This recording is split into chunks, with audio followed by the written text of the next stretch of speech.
champion Easton Fothergill.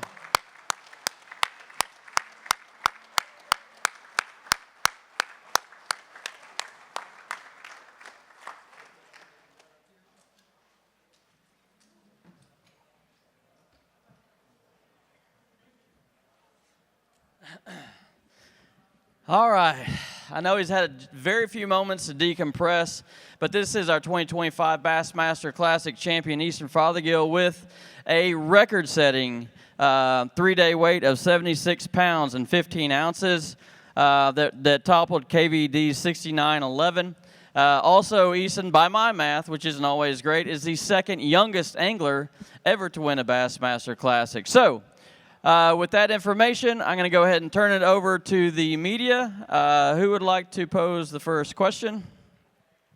Y'all cannot be shy. We do have a microphone over there. Oh, yep, right here, Dano.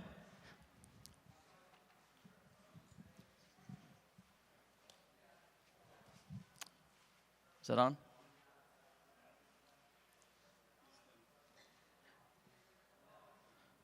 Is this microphone on?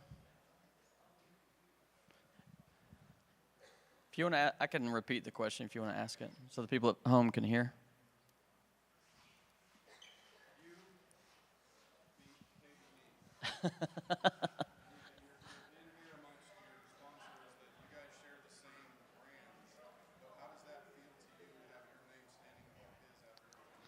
And the question is, I'm going to repeat it for the folks watching at home. It is monumental to think about. You beat one of the best of all time, Kevin Van Dam. What does it feel like to have your name atop his in classic history? It's unbelievable. It has me speechless, just like everything that just happened. I mean, it's the week that I had. It was a dream come true, really. I mean, nothing went wrong. Everything went completely right. Every decision I made was the correct one, and just a dream week for sure. And also for the folks at home, if you could go ahead and walk us through baits, rod, reel, line, everything that helped you become a Bassmaster Classic champion, that'd be great. Yeah, my key bait this week was a Strike King finesse worm, Nico rigged. Varied between 1/32 and 3/32 ounce weight. I wanted to go as light as possible, but I had to upsize the weight when the wind blew. The rod was a 7-foot medium Lew's Elite Series with a Lew's Custom Light 300 size reel. 8-pound braid to a 17-pound fluorocarbon leader, just for the abrasion resistance and all that structure that I was fishing. So that was my key setup this week. Also some fish here and there on a jerkbait and also a jig. And your biggest fish of today was caught on? Nico worm, that Strike King worm. Perfect. Very good. Next question. Yeah, Louis? What would you say is the key to you winning this tournament? Look, if you had to boil it down to one thing, what was the key to this Bassmaster Classic win? The key to this win and also my 2 wins last year in the Opens is keeping an open mind and following your gut. Whenever I have an idea coming to mind or that I'm doing something wrong, I pull the troller immediately and I go. I don't second guess it, and that's when I'm at my best. That's very hard to do every tournament. I wish all of us knew how to do it. We all can't harness that every single tournament, but that's the mindset it takes, at least for me, to win tournaments. Very good.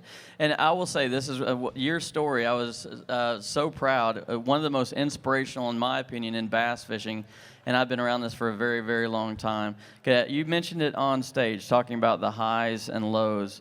So let's talk about the change in your mindset. What gave you the momentum to go into this event to win it? I guess somehow I was just able to forget the first 2 events I had this year. I'm a competitive person. It hurt me to do that bad, but somehow I was able to put it in the past and look forward to this one. And yeah, I mean, that's the biggest thing, is just forget about it. Don't dwell on it. That's the biggest thing I learned about this sport, is you can't get too high or too low. You just got to keep an even keel, and just, if you do good, great. If you do bad, that's fine. You just go on to the next one. Yeah, short memory is always a benefit. Very good. All right, any questions? Yes, sir.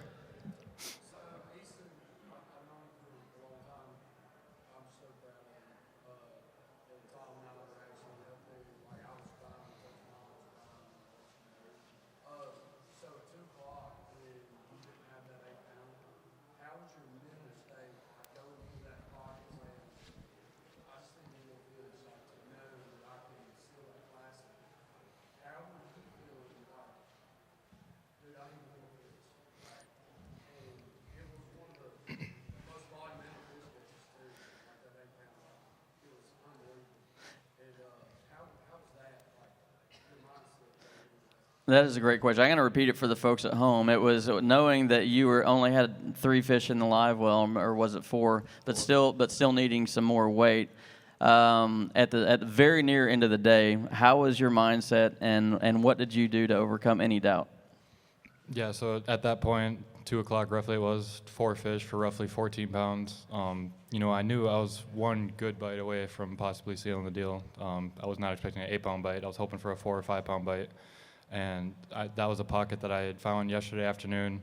Late in the day, I caught a 5-pounder, and I left a bunch more fish in there. And that's actually where I started this morning, but it was not happening.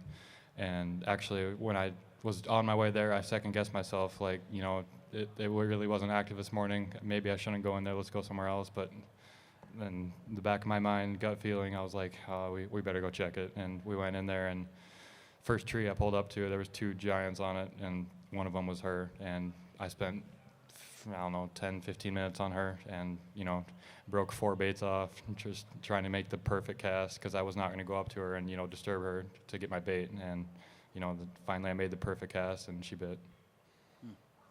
That's incredible. Yeah, David.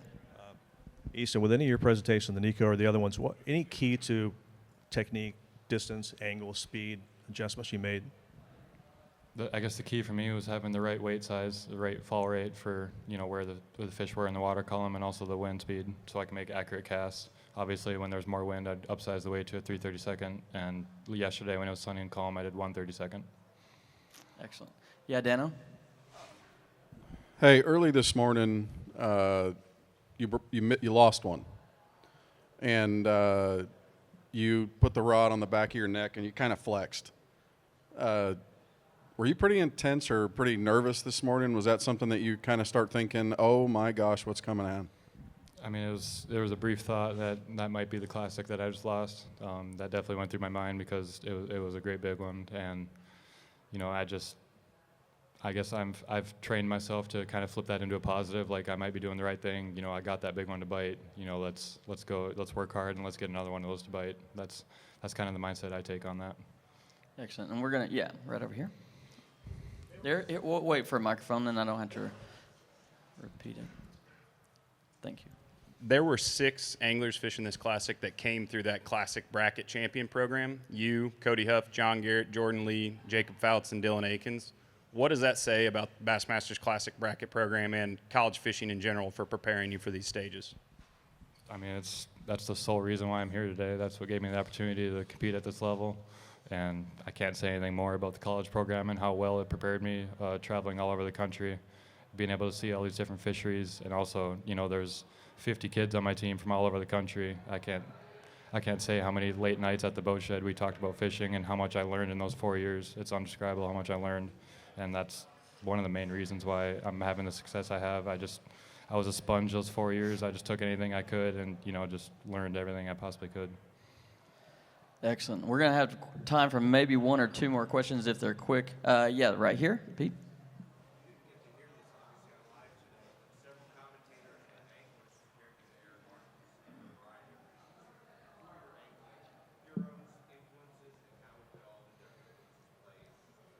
Excellent question. Yeah, Pete said, I would ask, you've been compared to Aaron Martens, one of the greats, all-time greatest fishermen and humans.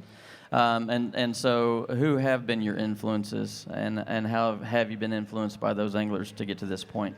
One of my biggest influencers is Aaron Martens. Wow. I have a painting of him from 8th grade that I made of him, and I have one of his jerseys that he wore, and he's definitely one of my instrumental anglers, and the other one's definitely Brandon Polinick, for the angler he is and also the person he is.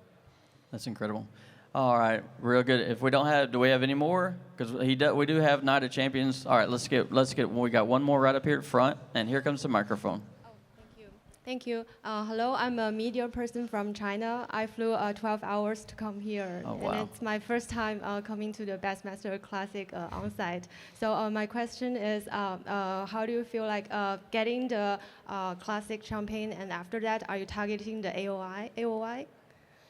I mean, the Classic is a dream come true for me. I mean, I never would have thought it'd be attainable until the first couple days this week. But I mean, it's a dream come true to even be here, let alone win the Classic. So So there's a AOY question left. Is that going to be is that the next goal, Easton? We're gonna have to kick it in gear to win AOY this year. I promise you that. We're gonna have to make something happen. But you know, that's a dream too, and maybe that's the next one we'll chase. But yeah, I mean, we can flip it around. There's still 7 events left for sure. Thank you. Very good. All right, we can do one more. What was the moment you knew you'd won it? I mean, there was never a moment I knew I won it, but after I caught that 8-pounder, I definitely knew I made them earn it if they did beat me. I mean, it would have taken the biggest bag of the tournament to beat me. I knew there was a really good chance that I won. So, but there was never a moment where I was like, yeah, I won this tournament. Very good. All right, so what we're going to do now, they're very good. Let's give him one more hand, guys. Easton. So what we're going to do real quick, he has to get to the champion's toast, so it's a bit of a drive away. But if there are a couple of you guys that need a moment, about 30 seconds, 45 seconds, he's going to be right over here. I know his sponsors probably want to get a photo with him. Then we're going to slide right over here to this corner of the table, and we're going to have a total of maybe 5 minutes to get that stuff done, so let's be super fast about it. But if y'all want to, come up here. I know y'all supported him, and he appreciates everything y'all have done. Slide up here, and let's greet our new Classic champion. Thank you very much.